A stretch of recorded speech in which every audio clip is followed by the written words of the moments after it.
Hello dear student, हम start कर रहे हैं class 8th science chapter 9 reproduction in animals. सबसे पहले हम इस चैप्टर में पढ़ने से पहले हम ये देखें कि why we need a reproduction, reproduction क्यों ज़रूरी है। फिर हम समझेंगे कि रिप्रोडक्शन क्या होता है या कैसे होता है ना। तो सबसे पहले हम समझें रिप्रोडक्शन क्यों ज़रूरी है ना, वाई रिप्रोडक्शन इज़ नेसेसरी। तो देखिए, रिप्रोडक्शन का मतलब होता है to give a birth of young ones, है ना, यंग वंस को बर्थ देना। ठीक है, सेम स्पीशीज़ के यंग वंस को बर्थ देना। इट मीन्स डॉग जो है वो क्या है, पपी को बर्थ देगा, काऊ है काफ को बर्थ देगी, ह्यूमन अपने ह्यूमन जैसे ही बच्चों को बर्थ देता है। तो अपने जैसे सेम ऑर्गेनिज्म को बर्थ देने की प्रोसेस जो होती है वो रिप्रोडक्शन होती है। अब रिप्रोडक्शन नेसेसरी क्यों है या ज़रूरी क्यों है कि हर ऑर्गेनिज्म अपनी स्पीशीज़ को कंटिन्यू रखना चाहता है, वो ये चाहता है कि उसकी स्पीशीज़ जो है वो बनी रहे। तो अब इसके लिए क्या ज़रूरी है, रिप्रोडक्शन। यदि रिप्रोडक्शन नहीं होगा तो वो स्पीशीज़ कैसे कंटिन्यू हो पाएगी। देखिए, अगर आप रिप्रोडक्शन को मतलब डिवाइड करके समझें तो री प्लस प्रोडक्शन, मतलब जिसका प्रोडक्शन बार बार हो रहा है तो वो क्या होता है, रिप्रोडक्शन। मतलब एक ऑर्गेनिज्म अपने ही जैसे ऑर्गेनिज्म को जो बर्थ देता है वो क्या कहलाता है, रिप्रोडक्शन कहलाता है। और ये क्यों ज़रूरी है, ताकि सर्वाइवल ऑफ स्पीशीज़ जो है वो बनी रहे। तो अब हम स्टार्ट कर रहे हैं रिप्रोडक्शन इन एनिमल्स की रिप्रोडक्शन एनिमल्स में किस तरह से होता है ना। आपने क्लास 7th में जो था वो प्लांट्स में देखा था, अब हम देख रहे हैं एनिमल्स में। अगर आपने हमारे प्रीवियस वीडियोस नहीं देखे हैं, है ना, प्रीवियस चैप्टर्स के वीडियोस नहीं देखे हैं, तो आप हमारे चैनल ब्रजेश बागड़ी पे जाके वो वीडियोस देख सकते हैं। आपको हमारे वीडियोस पसंद आ रहे हैं तो हमारे चैनल को लाइक, सब्सक्राइब एवं वीडियो को शेयर करें। साथ ही साथ बेल आइकॉन प्रेस करें ताकि आपको लेटेस्ट वीडियो की अपडेट मिलती रहे। अब हम देख रहे हैं, do you recall the processes of digestion, circulation, respiration which you have studies in previous classes. आपने प्रीवियस क्लासेस में ये सारी प्रोसेस देखी है, डाइजेशन कैसे होता है, सर्कुलेशन कैसे होता है, रेस्पिरेशन कैसे होता है। ठीक है, these processes are essential for the survival of every individual. ये जो प्रोसेस होती है ये किसी भी इंडिविजुअल के सर्वाइव करने के लिए ज़रूरी है, मतलब ज़िंदा रहने के लिए ज़रूरी है ना। लाइफ जो है इन्हीं प्रोसेस के कारण कंटिन्यू होती है। You have also learned about the process of reproduction in plants.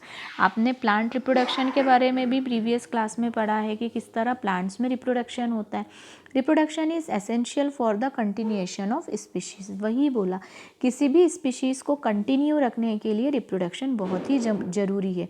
Imagine what you have happened if organism had not reproduce. आप सोचिए, यदि ऑर्गेनिज्म रिप्रोड्यूस नहीं करता तो क्या होता, क्या हम होते, नहीं होते। हमारे एंसेस्टर की बस एक जनरेशन होती है और वो जनरेशन ख़त्म हो जाती, उसके बाद अब किसी का बर्थ ही नहीं होता, है ना। तो रिप्रोडक्शन जो है वो किसी भी ऑर्गेनिज्म को, स्पीशीज़ को कंटिन्यू करने के लिए ज़रूरी है। You will realize that reproduction is very important as it ensures the continuation of similar kinds of individual generation after generation. अब रिप्रोडक्शन क्या है, किसी भी स्पीशीज़ के कंटिन्यूएशन के लिए कंपलसरी है ना। उसकी जो स्पीशीज़ है वो कंटिन्यू बनी रहे, जनरेशन टू जनरेशन उसकी कंटिन्यूटी बनी रहे, इसलिए रिप्रोडक्शन कंपलसरी है। You have already learned in your previous class about reproduction in plants. आपने पहले की क्लासेस में प्लांट्स रिप्रोडक्शन के बारे में देखा था। डिफरेंट तरह के रिप्रोडक्शन होते हैं, है ना, प्लांट्स में अलग अलग तरह की मेथड्स थी, तो हमने वो डिस्कस किया था। अब जो हम पढ़ने जा रहे हैं वो एनिमल्स में रिप्रोडक्शन किस तरह से होता है।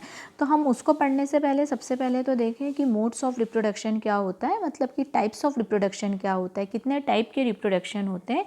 तो यदि हम देखें modes of reproduction, have you seen the young ones of different animals, try to name some of young ones by completing table 9.1। अब देखो, ये तो आपको करना है कि ये टेबल दिया हुआ है तो ये किसको क्या बोला जाता है। जैसे ह्यूमन का बेबी है, कैट का किट कहलाता है, डॉग का पपी कहलाता है ना। तो इस तरह से आपको जो है ये कंप्लीट करना है। काऊ का काफ होता है, फ्रॉग का टेडपोल होता है, ठीक है। तो ये जो है ये आपको कंप्लीट करना है कि किसका जो है वो यंग वन क्या कहलाता है, ठीक है। अब यदि हम मोड्स ऑफ या टाइप्स ऑफ रिप्रोडक्शन की बात करें तो मेनली 2 टाइप के रिप्रोडक्शन होते हैं। First is the sexual reproduction and second is the asexual reproduction. देखिए, सेक्शुअल रिप्रोडक्शन क्या होता है, when the both the parents in involve, both the parents मतलब एक मदर होती है दूसरा फादर होता है, तो यदि दोनों पेरेंट्स इन्वॉल्व हैं in the process of reproduction तो this type of reproduction is known as the sexual reproduction. But यदि मान लीजिए दोनों में से कोई एक ही parent, mainly mother cell involve रहती है, तो वो जो रिप्रोडक्शन हो जाता है वो कौन सा होता है, एसेक्सुअल रिप्रोडक्शन होता है। तो अब हम देखें सबसे पहले sexual reproduction. Try to recall reproduction in plant which you studies in class 7th. You will remember that plants that reproduce sexually they have male and female reproductive parts. देखिए plant में अगर आपको याद होगा कि क्लास 7th में आपने पढ़ा था तो फ्लावर जो है वो मेनली प्लांट का रिप्रोडक्टिव पार्ट होता है ना। तो फ्लावर में क्या होता है, एक मेल ऑर्गन होता है दूसरा फीमेल ऑर्गन होता है ना। एक मेल गैमेट्स होता है दूसरा फीमेल गैमेट्स होता है, और यदि वो फ्यूज़ हो जाते हैं आपस में तो वो प्रोसेस फर्टिलाइजेशन कहलाती है, और ये जो टाइप ऑफ रिप्रोडक्शन होता है वो सेक्शुअल रिप्रोडक्शन होता है। ठीक है, तो अब यदि हम नेम ऑफ पार्ट्स की बात करें प्लांट की, तो मेनली हमने 4 पार्ट्स देखे थे।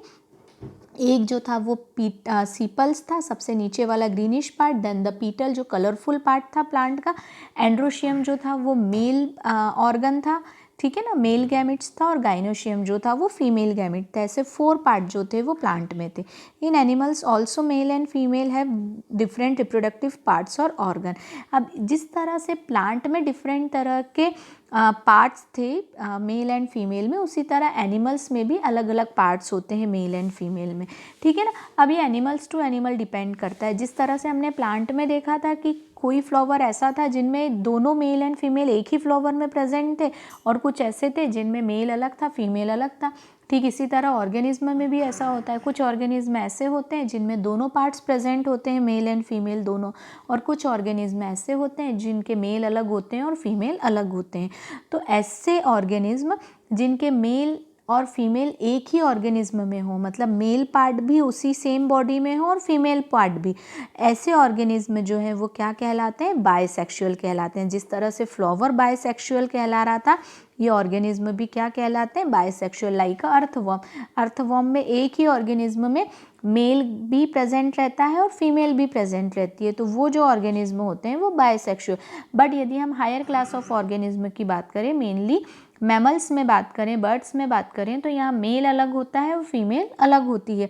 तो ऐसे ऑर्गेनिज्म जो कहलाते हैं वो क्या कहलाते हैं, यूनिसेक्सुअल ऑर्गेनिज्म कहलाते हैं। ठीक है, इनमें मेल पार्ट अलग होता है और फीमेल पार्ट अलग होता है। आज मैं आपको इतना ही बता रही हूँ। इसके आगे के हम जो प्रोसेस हैं सेक्सुअल रिप्रोडक्शन को और डिटेल में हम जो है नेक्स्ट वीडियो में देखेंगे। आपको इस वीडियो में कोई भी डाउट कोई भी प्रॉब्लम है तो आप मुझसे कॉन्टैक्ट कर सकते हैं। Keep study, keep watching. Thank you so much.